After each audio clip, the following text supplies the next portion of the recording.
Hello, everyone. Welcome to the UpRev Ninja Podcast. If this is your first time listening, thanks for joining us.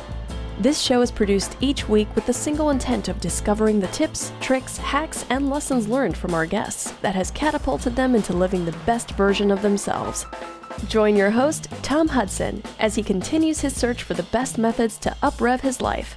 Now, let's dive into the show. So today, this is episode 3 of the UpRev Ninja podcast, and I interview Classe, who's a 22-year-old Filipino-British writer with a passion for digital journalism. She works as a features editor of Unified, alongside being a writer for Culture Trip. Classe mostly writes about issues regarding women and motivational content.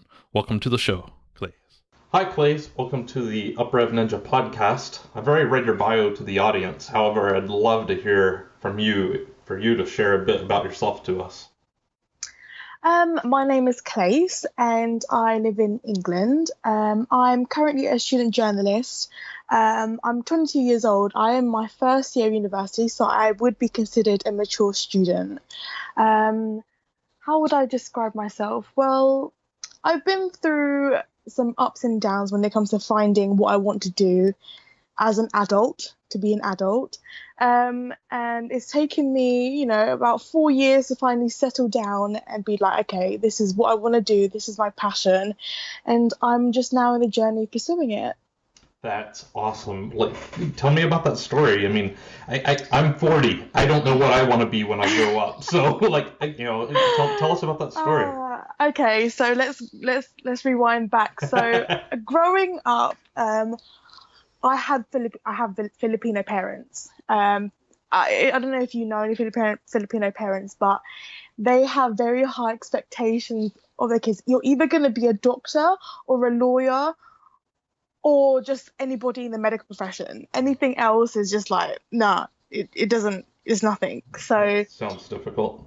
Yeah. So when I was growing up in secondary school, I had pretty good grades and I was kind of getting into politics. I was really always into English, and my parents was like, be a lawyer as they always are. So it's like, okay. So I've always grown up as a people pleaser. I've always been the sort of person to just go with whatever everyone wants, just to just shut everyone up. Yeah, sure, I'll do that. So I studied law. I went to University Westminster for a year.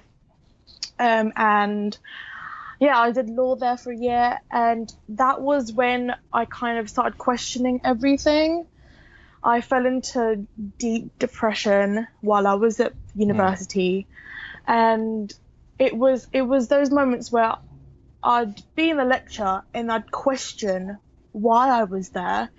And on my way back from university, back to my university halls, I just didn't feel like I wanted to be there or not. I didn't feel like I belonged there.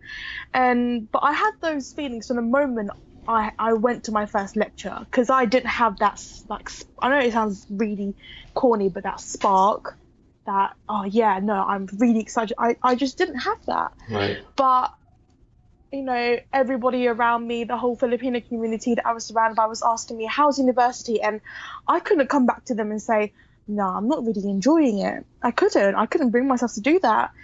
And I just carried on, and I carried on until it got to my exams, and I was like, I can't do this. I fell into some severe depression, and it got to the point where I lost all motivation. My spirit was low. I didn't want to talk to anybody. My family or my friends, because I was ashamed. I was ashamed that I failed. I failed everybody's expectations of me. I felt like the Classe that everybody knows is completely different to the Classe who I was back then. But it got to a point where I tried to commit suicide. And that was when it was like, okay, no, you need to turn things around. You need to start listening to yourself. And obviously my parents love me, and I told them what was happening, and they accepted it, as any parents would. Right. So I went back to Maidstone, which is where I normally live, and I ended up taking a 2 year gap year, working for a recruitment company and trying to figure myself out. And I always knew from when I was young, from when I can remember, the first diary, the first journal I had was when I was 7 years old. And I still have it now, and I still journal every day. And I thought to myself, like, this, when people ask, so what's your passion? What do you think your purpose is? And I've always said to myself, I've always wanted to somehow affect someone's life, how big or small, knowing that when I die, that I'm going to the grave knowing that I made someone smile in some form of way. And I know that my writing could have done that. And I've always thought to myself, because it's writing, journalism, it's more of a creative kind of degree. And people always, like, oh yeah, a law degree, a medicine degree, an engineering, they always think, oh yeah, that's the one. But for creatives, it's not really, no one really appreciates it as much. So when I told my parents that I want to go into journalism, and obviously they were like, yeah, right. You sure? But that got to the point where I knew myself enough, and I knew that there was a person inside me speaking. This is telling me what to do and what I need to do, and this is the path I need to take to strive in my career. I listened to it and I went with it, and never been happier. That's so fantastic, and it's I'm sorry it was a tragic process. A lot of people have those they hit rock bottom and then they realize, oh, this is what it was the whole time. And I think that everybody has to feel some sort of discomfort or pain to want to change. Right. I do too. And I think, you mentioned this earlier, you kind of want to leave something behind. There's a term called legacy projects. And, I think even here in the States, art it's not necessarily praised as in, it's good to be a doctor or a lawyer. Art is kind of put on the back burner for a lot of folks, which is sad. But you start looking at legacy projects, what are you going to leave behind? You never hear, you see Da Vinci, you see all the art in museums. You don't see, medicine in museums. Yeah. So I think that's fantastic. There was this thing that I read just a couple of days ago, and it was like, you don't take your treasures to the grave. You take your legacy and what you left behind and how you made people feel. And when I read that, that is what I want to do, summarized in a sentence. That's fantastic. Yeah, there's your mantra right there. Yeah. So you've been on this journey now for how long? For about 2 years or so, or? Oh, what do you mean? Sorry. I'm sorry. How long have you been on this journey since you started journalism at school? Well, I've always wanted to be a writer, right. But everyone just said, oh, if you're going to be a writer, just do it as a hobby.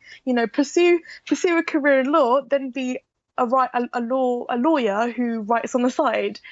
But this is, it's been about 2 years now, 2 or 3 years. Okay. Because while I was in my recruitment job, I was writing on the side and kind of building myself to be ready to be a journalist. Great.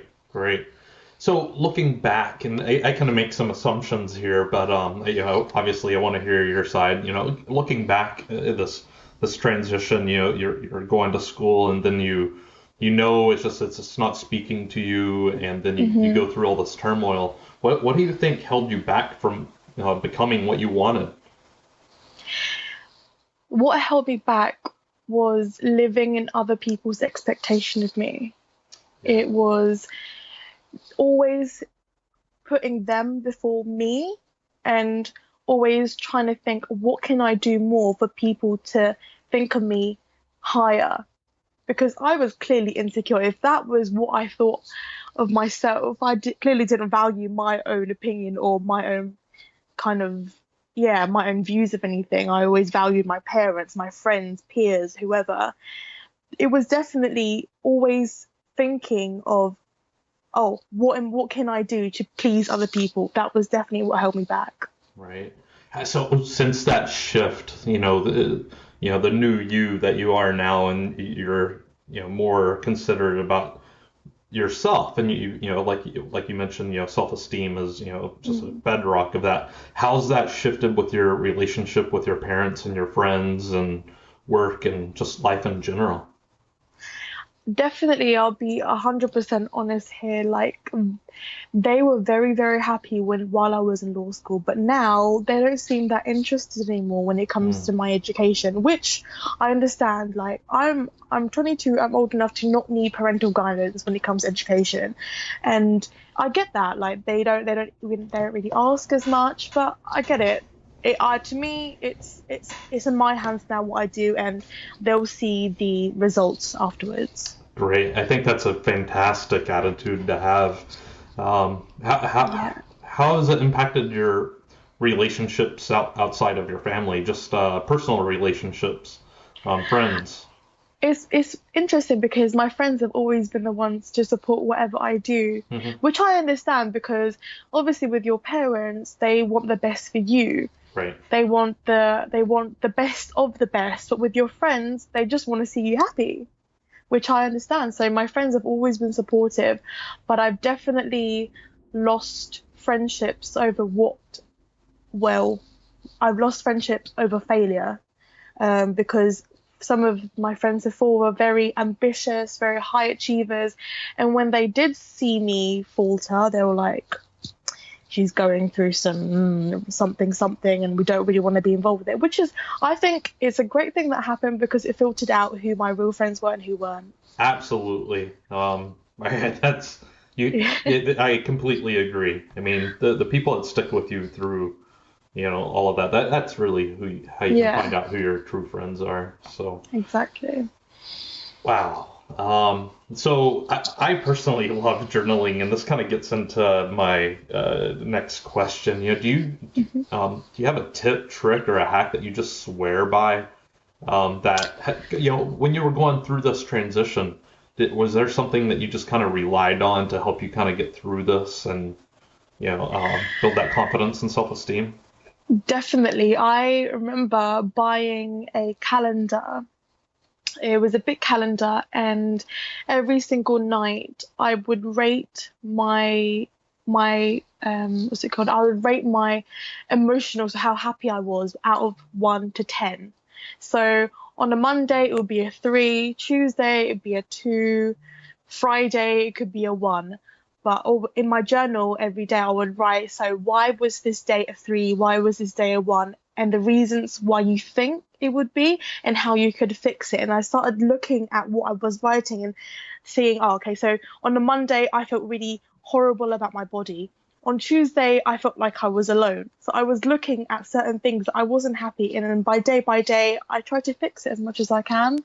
Just, tackle it day by day. Right.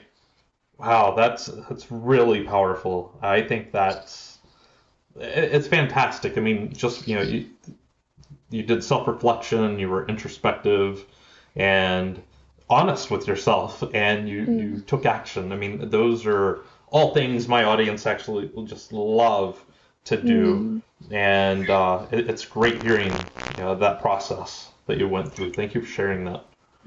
No problem. But I think it's definitely just observing how you feel and observing what you want for yourself, I think, is really important. And then making sure at every observation that you have a solution for it. Right. I think that's great. I mean, just what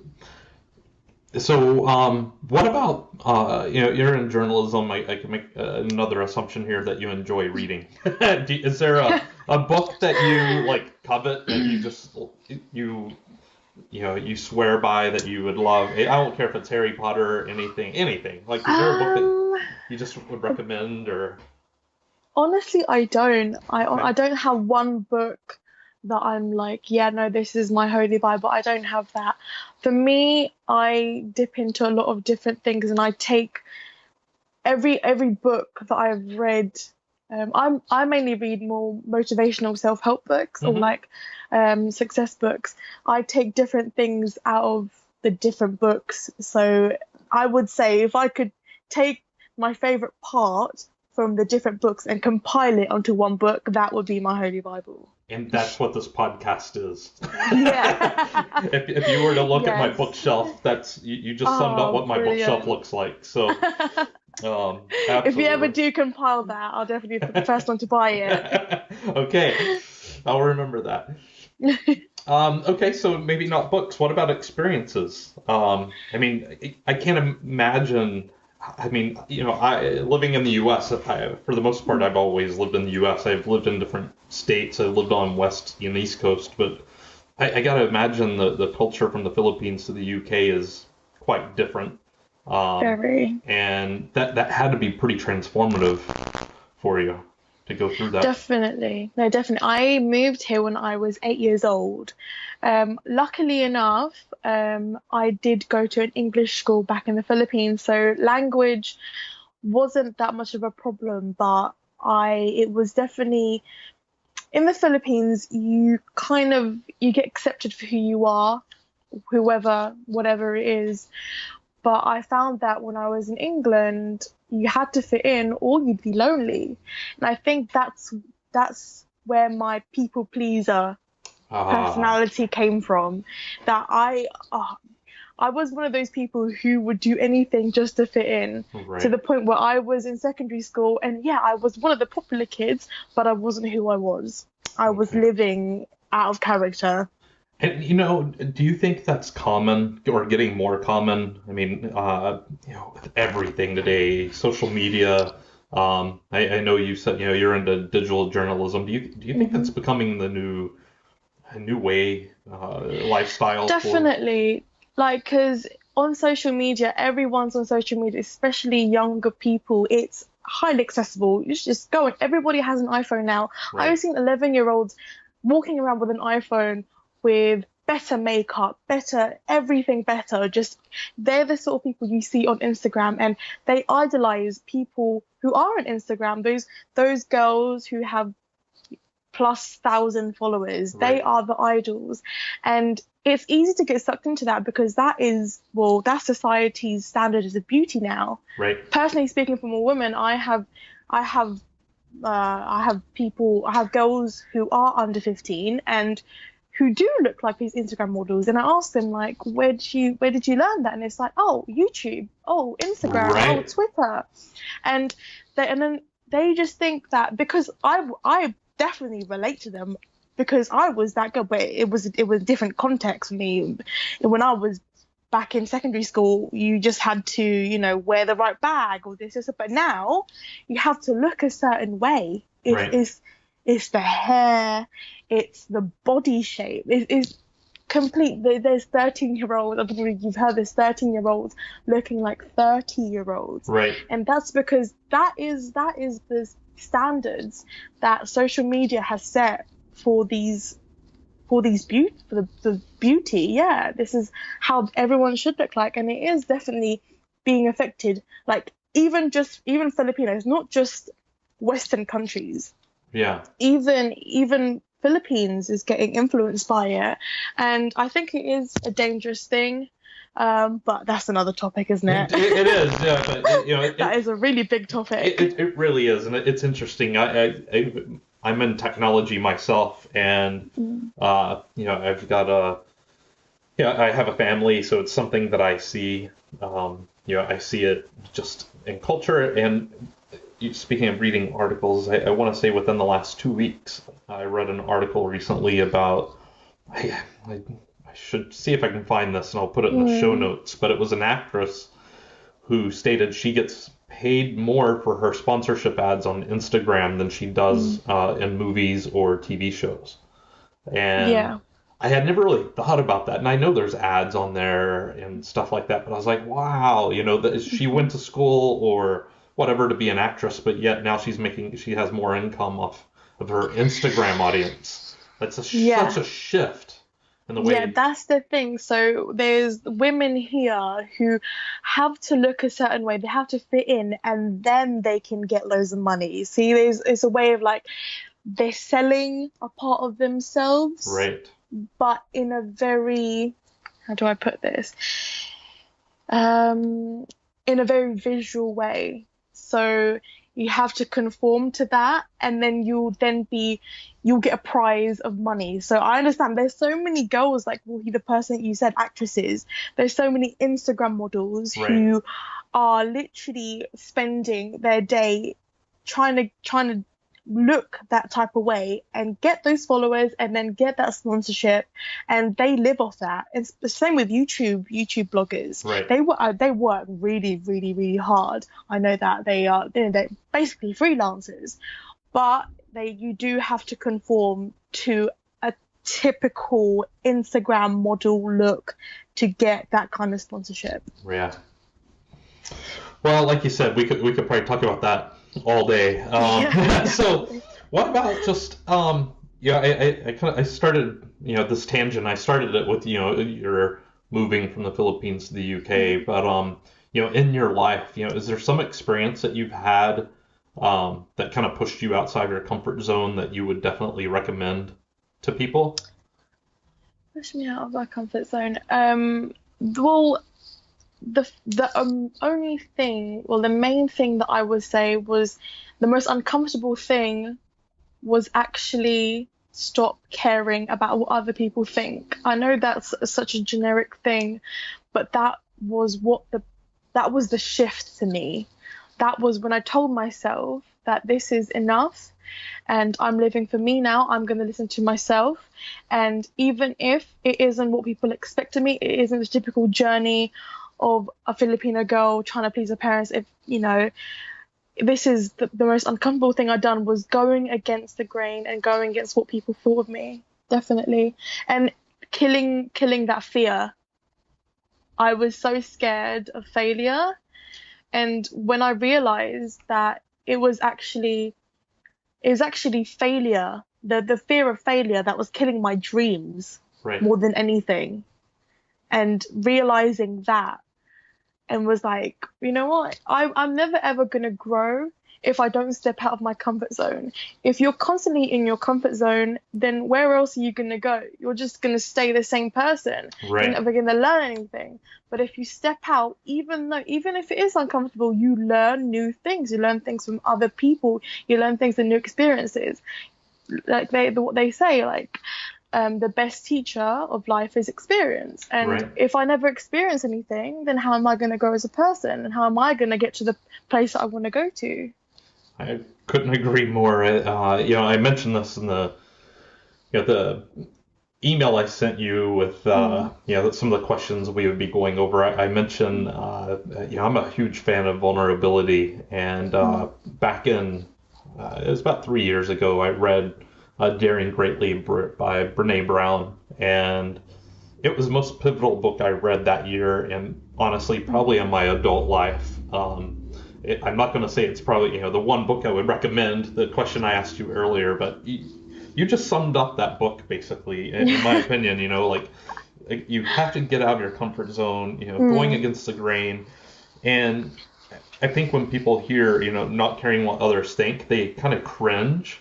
Because I think inherently a lot of people are people pleasers, and they almost start manipulating people, and I'll please you, but it's that passive aggressive behavior. So and when you get past that, just all of your relationships are so much healthier and better and positive, and you're 1 to 10 on the happy scale, you're a lot more on the 7 and higher on a daily basis, right? So yeah. I think it's because once you stop trying to please people and you start acting as your true character, the people who stay with you are accepting you for who you are and not who they think you are. And that is the best feeling ever, to just kind of take that shell off you and just be like, this is me, all raw and all, whether you like it or not. I agree. Wow. This is very powerful. But actually, thinking about it, there was one thing that did make me very uncomfortable, but one of the best experiences, one of the best things I've done. Okay.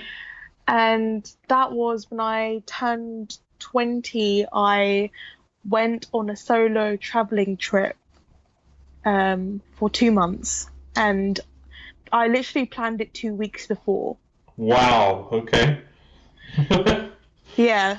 I was just thinking like, what else did I do? I was like, oh yeah, that time I went to Israel for like no reason. That is fantastic. Yeah.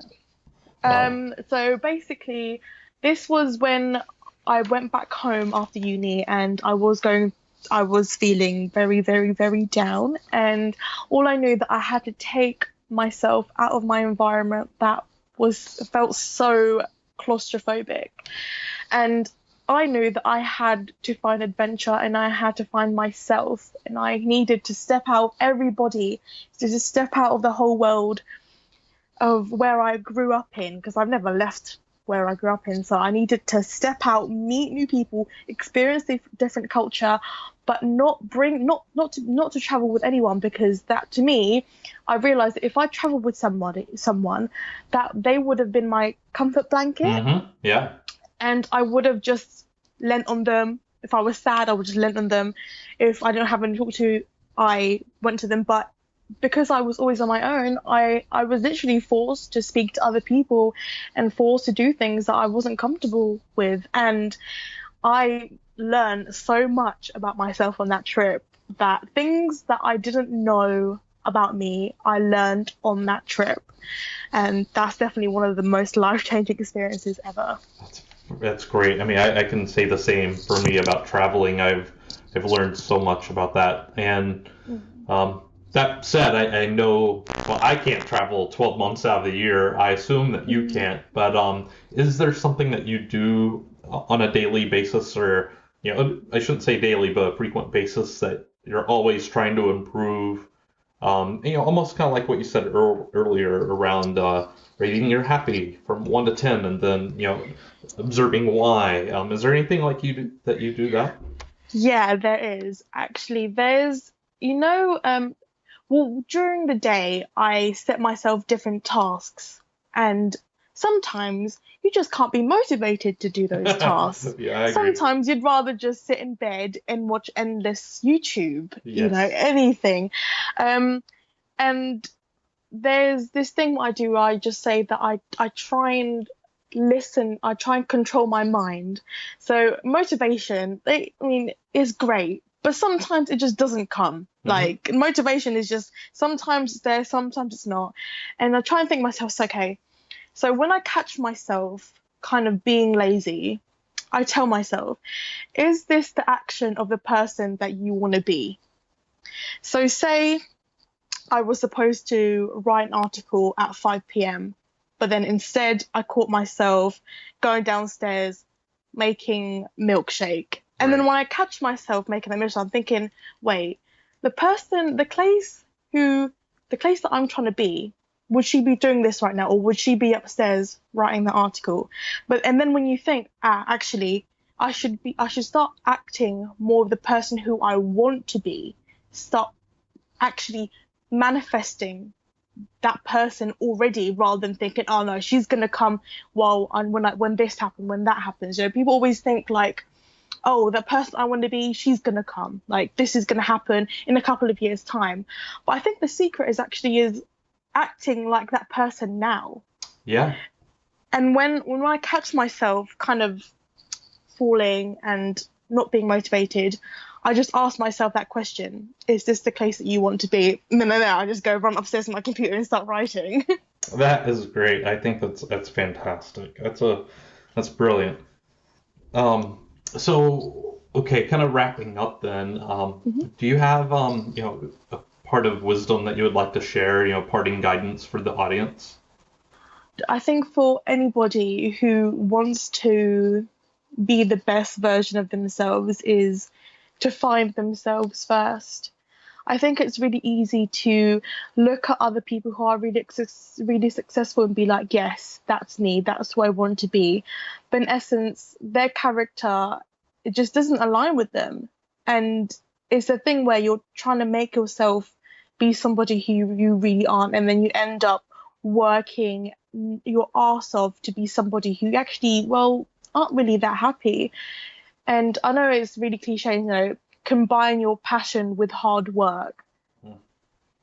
But yeah, definitely. But when it comes to finding your passion, I think that's the most important thing, because end of the day, we have to love what we do and do what we love. And that's what I really believe in. Wow, yeah, no, thank you for that. I do agree. All right, well, what's the best way for my audience to connect with you? Twitter. Okay. I would say Twitter would be best. So my Twitter handle is It's Classe, which is ITS, and then Classe, which is CLAISSE. Okay, and I'll put that in the show notes. Thank you. Is there anything that you're currently working on, promoting a project or anything like that you would like to share? Actually, since I'm actually starting my podcast this week. Awesome. Yeah. So my podcast is going to be called Glow Kick, and it is going to be mainly for a female audience. So we're just going to be talking about motivation, inspiration, body confidence, women's topics. So have a look out for that. Awesome. All right. Well, then I'll get that URL from you, and I'll throw that in the show notes as well. That's fantastic. Brilliant. Yeah, maybe we can talk about social media and Instagram then. Yeah, totally. That'd be awesome. All right. Well, thank you very much for your time, and thank you for having me. Yeah, I mean, I really appreciate your vulnerability and sharing some of these stories. I love the prompts that you use. So, again, thank you very much, Classe. Loved being here. It's been such a good conversation, honestly. I really enjoyed that interview with Classe. She just really opened up with us today, and I truly appreciate that. There's a lot of content in this interview, and there were three things I took away.